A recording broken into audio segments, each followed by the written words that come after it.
हर हर महादेव। हमरा भोला के सूरत बड़ी नीक हो, हमरा बाबा के सूरतिया बड़ी नीक हो। उसी पर गौरा लोभाइली, हमरा भोला के सूरतिया बड़ी नीक हो। उसी पर गौरा लोभाइली, गौरा लोभैली रामा गौरा लोभैली। अरे करी लेलन शिव से ब्याह हो, हमरा गौरा लोभैली। गौरा लोभैली रामा माना मोहि लेलन, गौरा लोभैली रामा माना मोहि लेलन।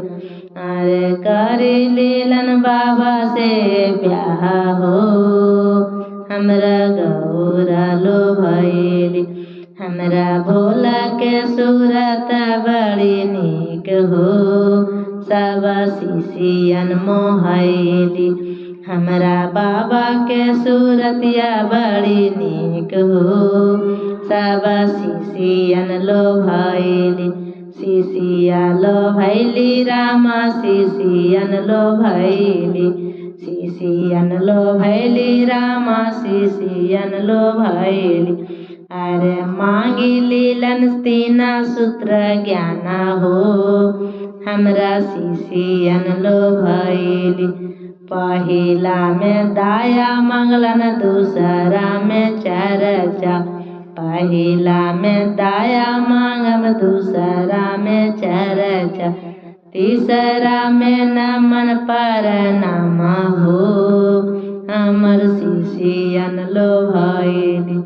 तीसरा में नमन प्रणाम हो, हमर शिशियन बौरैली। हमरा भोला के सूरत बड़ी नीक हो, हमरा भोला के, अरे हमरा भोला के सूरत बड़ी नीक हो, सब शिशियन लोभैली।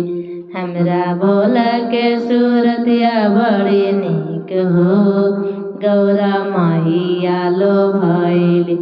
गौरा मैया लोभैलिन संगे शिशियन लोभैली, गौरा मैया लोभैली साथे शिशियन लोभैली। अरे मांगी लेलन तीना गो वरदान हो, हमरा भोला के सूरत